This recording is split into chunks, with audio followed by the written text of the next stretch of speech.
Hi, my name is Jai, always staying fly. And I'm Tatiana, and today we have another very special guest.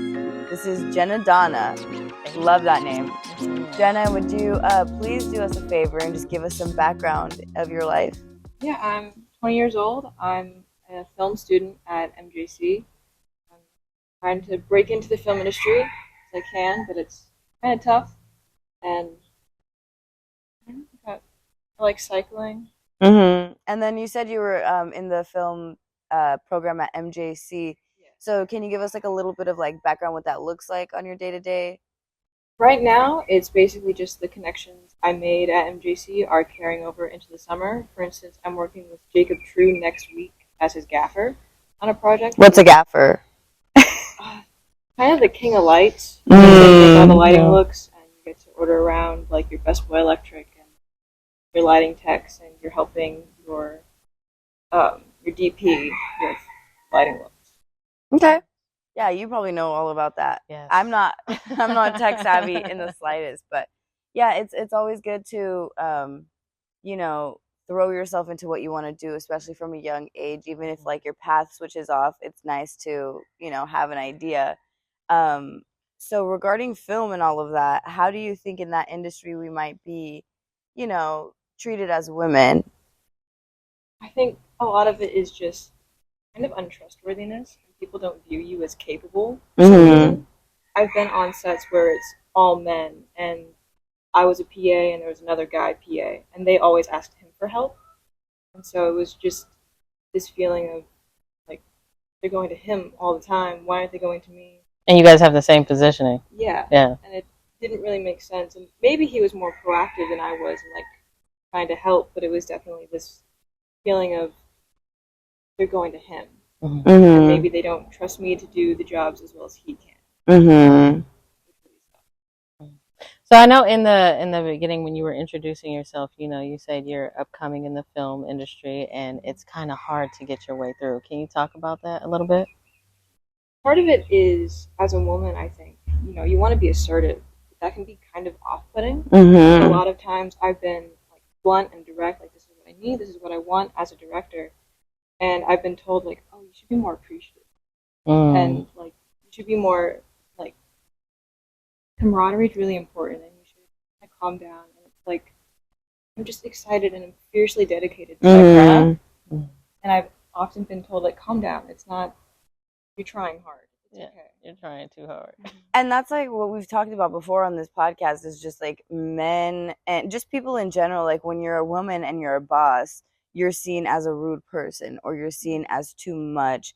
But when it's a man that comes in, they're inspired and they're like quick to jump the gun with whatever they want. So I think that's interesting, another perspective, because I can talk about my perspective, but being in the film industry, you do think like male directors more often. You do think, male roles in that.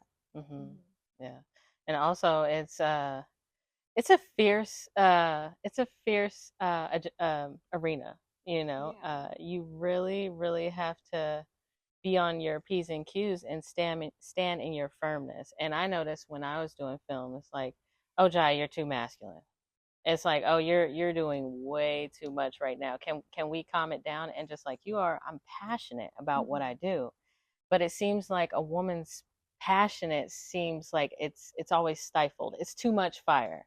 Yeah. But just like you said, as soon as a male comes, it's just like, okay, that fire is what drives.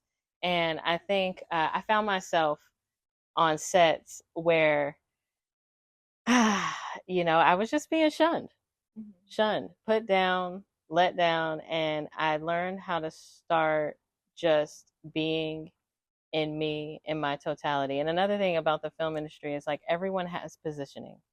So you have to follow that positioning. And if I'm director, you have to listen to me or you're off the set. and that's pretty much it. So I've come to that awareness, but it just hasn't been easy. What inspired you to become a film director?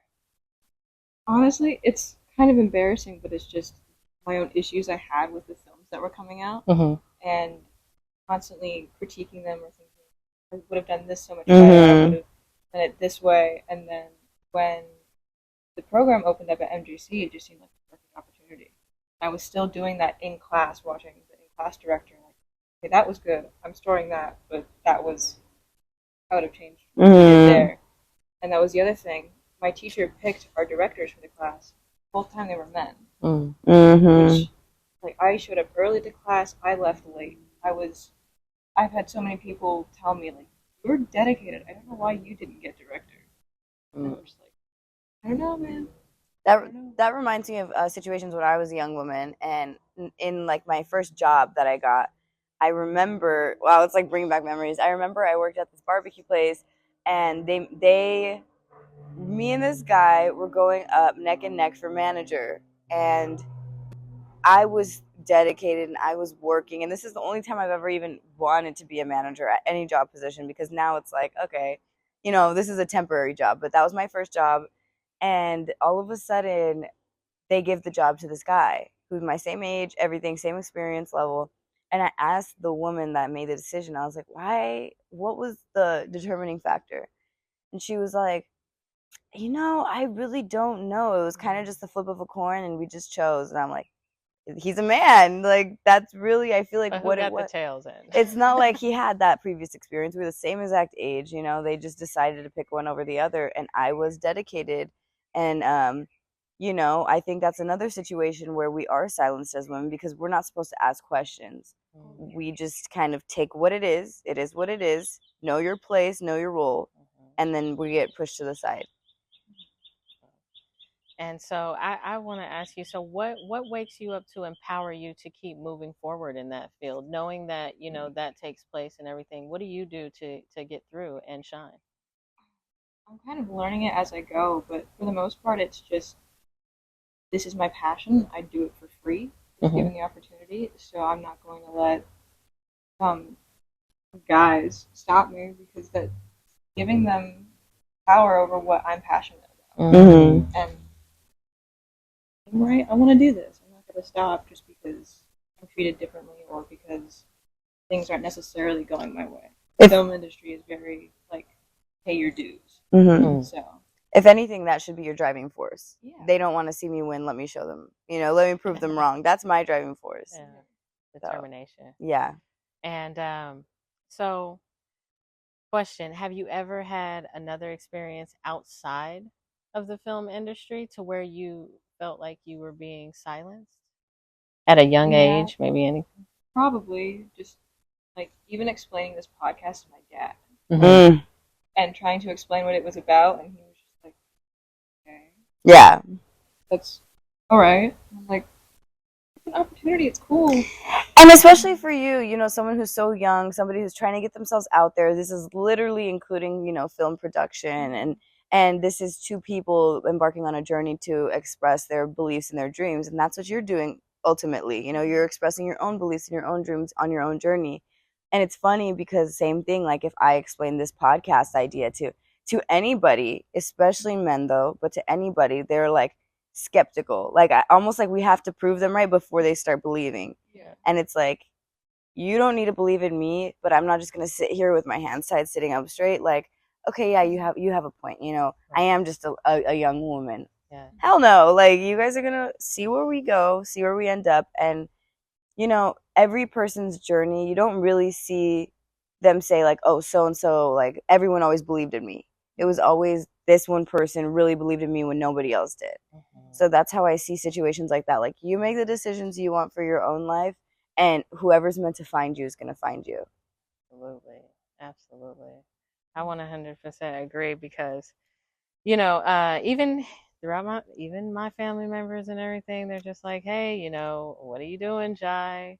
Come on. And, a lot of people don't deem me capable of doing and achieving the goals that I would like to. So that's why, when I first met you, Tatiana, I told you, like, I'm the type of person that moves in silence, because I've learned along my journey that when I talk too much, it really and even though we're putting it out there and just making that manifestation and you want it to be heard and people to know, but along my journey, I learned how to be silent and move in just acting. I don't tell anybody what I'm doing. They're just like, oh, oh, there she goes again. Yeah. Oh, she did it. She did it. And because it stifles you. Like I've learned just like people just have like this energy and just opposition in their mind, and they're like, well, what about this? And what about this? And how are you going to do this? And I'm just trying to share the joy and the love and the passion that I have in my heart. What's with the what ifs? How come you just can't say, you know what, that's a magnificent idea? Or if you don't feel like it's all about delivery. And it's all about supporting the people you love. And people come with a scarce mentality, even through the goals that you want to achieve. They're like scared for you. It's like, I'm not scared. Why are you standing on the sidelines with a fear-based mentality? It really projects on me. You really need to stop it. And then it's just like, so that's why I move in silence. And then people, when I just start doing stuff, they're like, oh, wow, you made a podcast. Really? All right. Oh, you made a short film. Nice. And it's just like, that's how I move, because I move in silence, because silence is golden to me. Yeah. So I just move in that silence and just let it be known. Like, and I shine internally enough to just shine outward and just make it happen. But in the film business, it's a little bit different, because you kind of have to, it does have to be exploited to a certain degree. Yeah, it is. And so I think I find that inner light. And then once I convert a crew or whatever, we know, bam, boom, it's done, then it's networked. But that's just how I move. So can I ask a question? When do you guys think that it's one level of being silenced, and then it's one of being silent? When do you think you should choose silence, or when do you think you should choose to have a voice and speak up against people that want to silence you?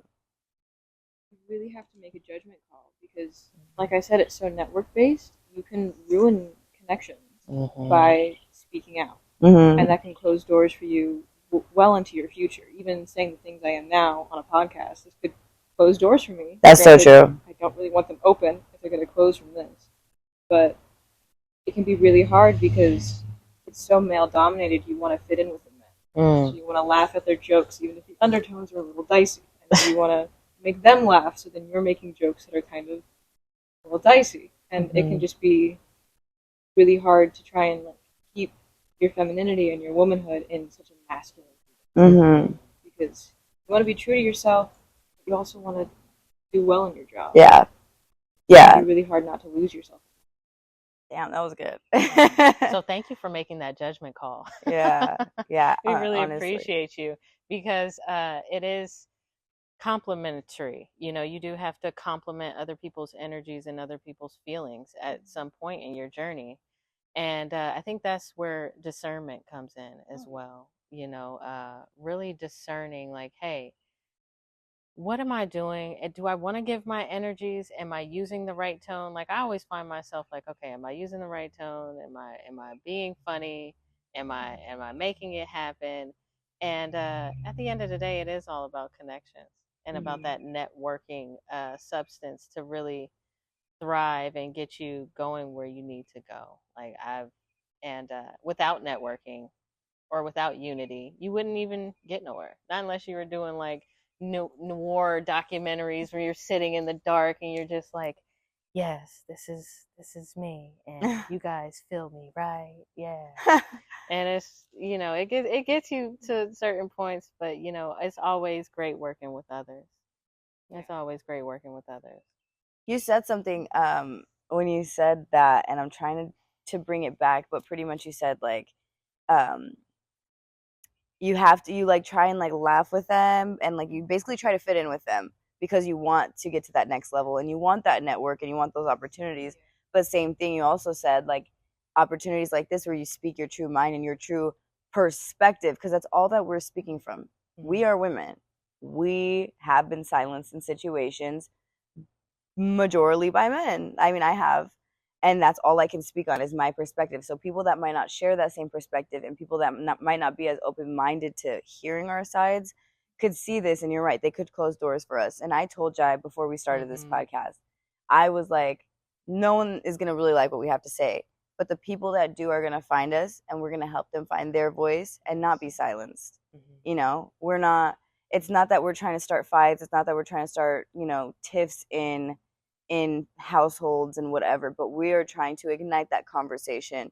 Why is it that I put my wife down, because she wants to embark on a new journey and I just don't believe in it. But when I go on whatever journey I want, she, just listens.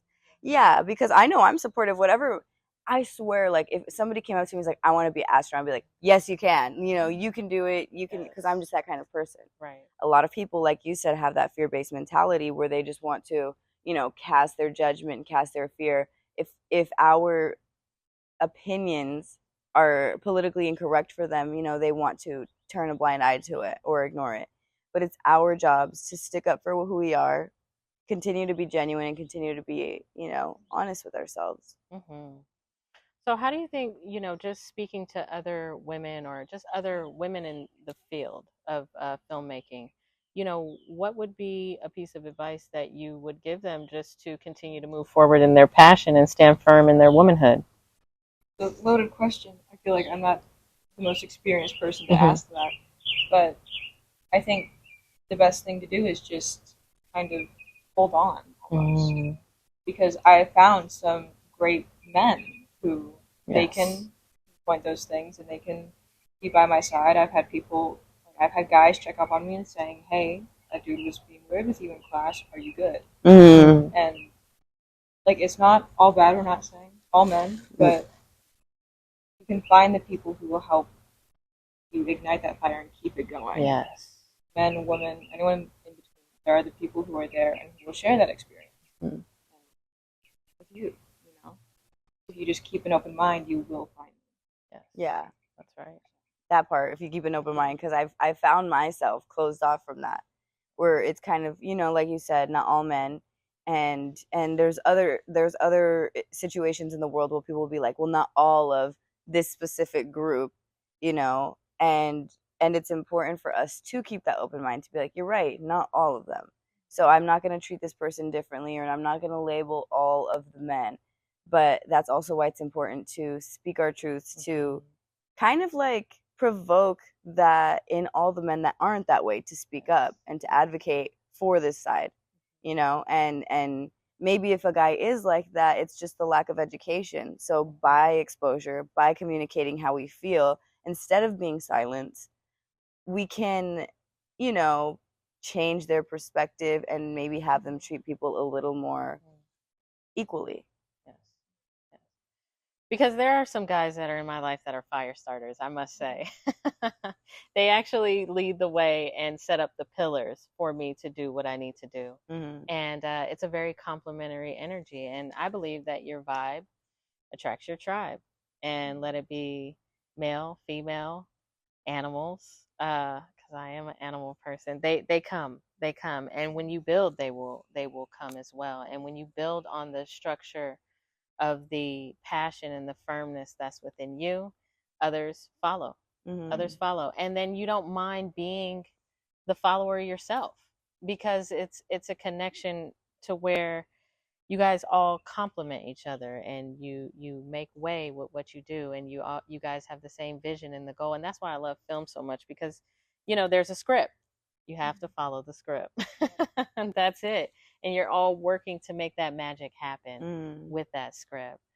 And so, Tatiana, is there any other subject you want to hit on? Absolutely. How do you think that we can uh, show the audience, or maybe people that might not know how to get that voice out, how to speak? Because I also know that me and Jai, before starting this podcast, that's what we struggled with, was finding our voice, our throat chakras. If you believe in chakras, which there's a lot of evidence about that stuff, but like if you believe in that, your throat chakra, when it's blocked or whatever, you might not be able to have that easy energy flowing.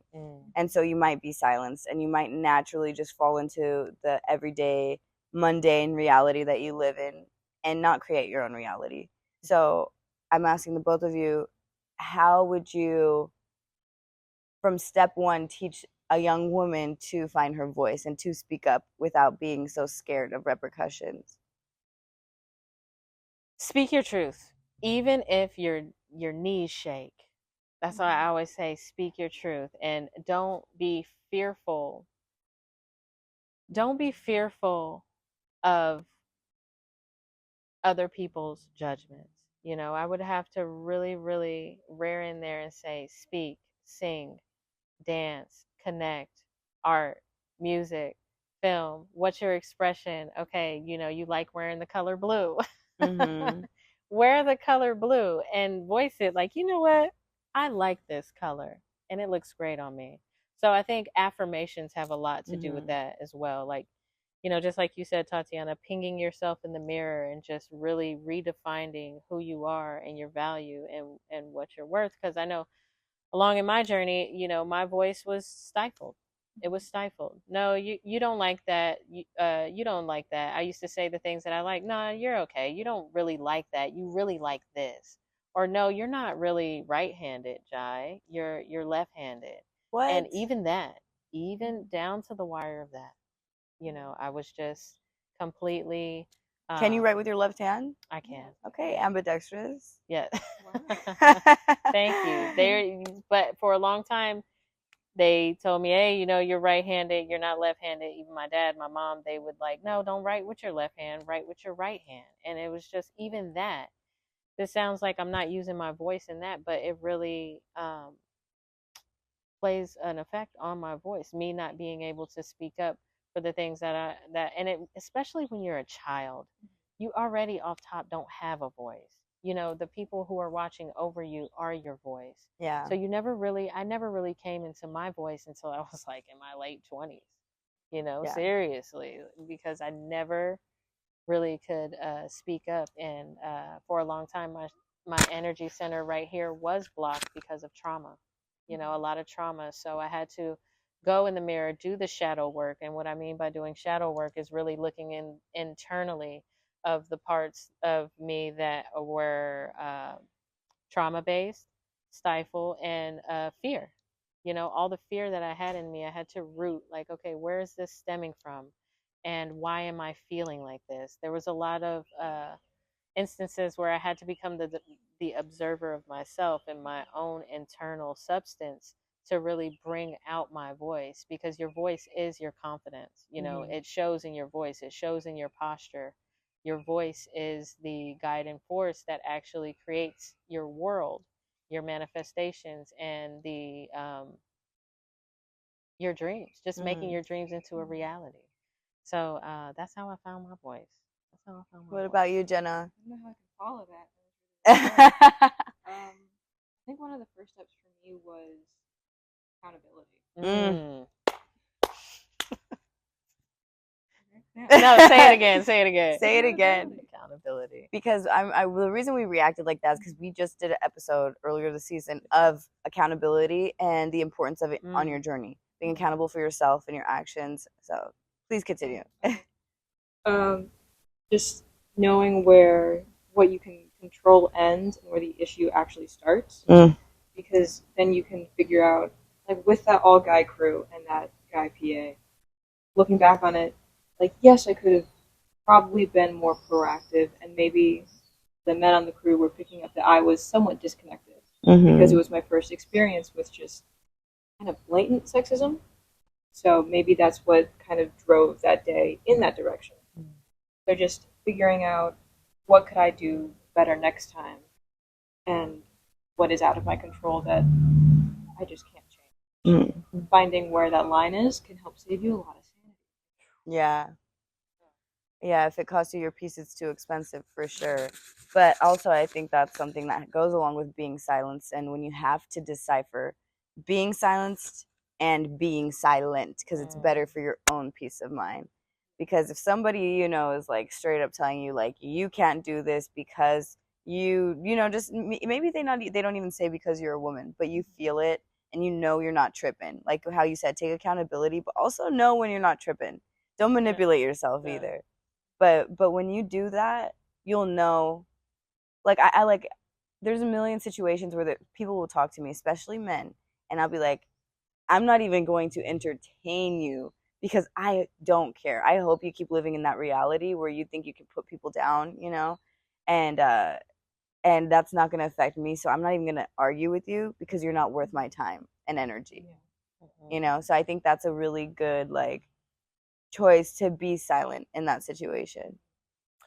And even being silent when you see other women doing it, because Yes. for some reason, women will definitely project those fear-based mentalities or just that masculine trauma that was put onto them, and then they'll start trying to stifle your voice because Mhm. it seems like they want to look better or in a position to where they look more favorable for that male in whatever situation. So it's more like a competition. And so it just being aware, just that line, just that neutrality line, to actually read the energies in front of you. I think I was talking to you about that. It's like, I feel like becoming a good director is it plays a lot with emotional intelligence. You have to be emotionally aware of subtle energies, tones, vibrations, and frequencies, and different how people actually use their tone, their posture, their demeanor, and that's what it takes to actually give those actors that substance that they need, because you're playing as that conduit to actually let it move through you so you can be that visionary and bring it to life. You know, uh, Shakespeare said, "What life is but a stage," but I say love is the best act. And when Oh you wow. can leave, and there it is, right there, it's on camera. But no, when you put love at the forefront, it creates a high vibrational field, and it's more easy to maneuver through those energies and be able to identify those things, like, okay, this person is in a traumatic experience, they're trying to stifle my voice, Mhm. this is what's going on, and you can actually see it, what it's for, and you just keep moving in your passion and moving in love, and then everybody else falls in line. That's how And that's it. It's like yeah. moving in love. Moving in love. Moving in love will take you everywhere, and Yes. even if somebody is, being a hater or trying to silence you or not believing in you or whatever, at the end of the day, if you move for who you are and what you believe in and what you like to do, if you're doing something, like if you chose to do this podcast and you're like, this does not align with any of my views, I do not believe in women empowerment, I do not believe in feminism, I do not believe in, and a lot of times feminism gets dicey because people want to say like, oh, so you don't like men. It's like, Right. that is not There's the like this hate case. factor there. Like I almost Yeah. hesitated on saying the word feminism because I'm like, I don't want to be put under fire for that, but at the end of the day, that's what women empowerment is. And I feel like so many people, are scared of that. So if you made that decision and said this doesn't align, with my beliefs, but you did the podcast anyway, that's what's going to make you feel achy because you're not moving in love. But you agree with this. That's why when people don't believe in whatever you say about this podcast, you don't care because you're like, well, this aligns with what I want to do. It's coming from a good place. It's not coming from a negative place. Mhm. So, only good things are going to find you. And if something negative finds you, that's like, bad things are bound to find you no matter what. But that's when it's time for you to really stick up for what you believe in, stick up for yourself, find your voice, and don't be silenced, at that time. I'm still trying to stick up for myself. I'm Mhm. still in the world of me not being silenced. I'm still in the world of like, oh, okay, certain situations and negativity is always going to be present. That's like the polar opposite of positive.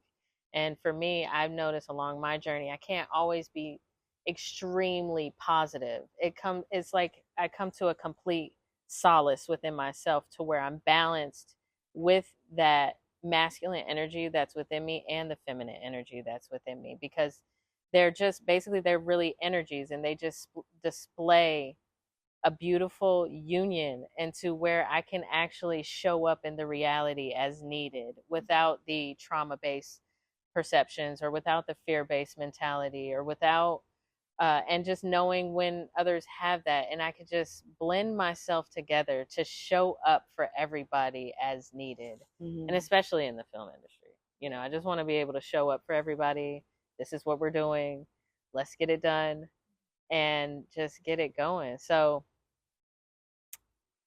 I love this podcast right here. Yeah. this I this one has been a great episode, I think seriously. it's it's important to connect with our youth, you know, and I Yes. think MJC, Modesto Junior College, has a lot Yes. of amazing opportunities. Like, people shit on community college. They really do. I even, when I started community college, you know, was low-key embarrassed that like all my friends were going off to these big time universities, you know, like Chico and like Santa Barbara, and I was just like, wow, or Santa Clara, and I was just like, here I am at MJC taking one class, you know. But when I really aligned myself with what I love to do, because my path is like not like a normal, you know, you get out of school, you go to school, and then you get a career. It's not like that. I'm an entrepreneur, and the more I was doing my own business, the more it aligned myself with what I want to do, which then takes me back to school. And when I found myself actually seeking out these opportunities, these resources, the Umoja Center really, really helped me out and helped me get into the college that I want, I believe. They set you up with these skills. So you being in this program, it's, what's the program called? It's the FTVE program, so it's the Film, Media, and Television Certificate. Mm-hmm. Bring all that correctly? A lot of titles. Mm-hmm. It's just, you can learn film production, you can learn editing, screenwriting, mass communications. That's just in the film program. And these programs are like sometimes free, you know, like if you sign certain waivers or if you get financial aid, like it's very affordable. And you have to seek out those resources as well. If you don't know how to fill out like a financial aid form, they have offices for that, scholarships, they have offices, counselors and advisors that will believe in you and they will take you the extra mile. I was just talking to somebody yesterday who works in the school, like the school field out here in the 209, I think at Stan State. And she was like, or no, at Turlock Higher. She's like a previous professor or high school teacher or whatever. But she even said, you know, Modesto Junior College has a ton of great professors and great resources. And I'm like, you're absolutely right. They have clubs for everything that you want to join. So if you guys are curious and you might be in the Central Valley, please, you know, give a counselor a shot, tell them what you're into, and I'm sure you'll find something that connects with you. Absolutely. Absolutely. Yeah, MJC has beautiful people that I find myself always connecting over there. And that's how we found each other. Yeah, MJC. Yeah, that's right. Doing the radio show. I on Modesto. Yeah, I on Modesto with John Griffin. Yeah, that's a beautiful radio show. You guys go check it out. 95.5 KCBP. And I think we're gonna end it right here. I think it's been a beautiful build. I'm happy. Yeah. I'm happy. I'm grateful. Yeah. Thank you very much, Jenna, Donna, once again. Yes. For giving us your time this early morning. Mm-hmm. Yeah. We're all still trying to wake up. All right, so just to let it go, and you know, I'm Jai, always staying fly. I'm Tatiana. I'm Jenna Donna. Yeah, thank you guys for watching Pretty Girls Don't Speak, a podcast where we aim to inspire and empower you all, and hope you have a great day. Thank you for watching. Thank you.